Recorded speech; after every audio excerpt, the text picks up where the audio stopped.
Kamusta?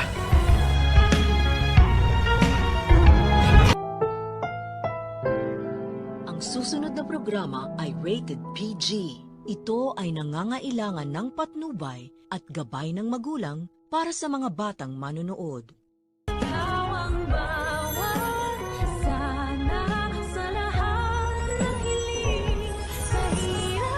How I wish na siya nakahiga dun sa ICU at nag-aaral na tayo.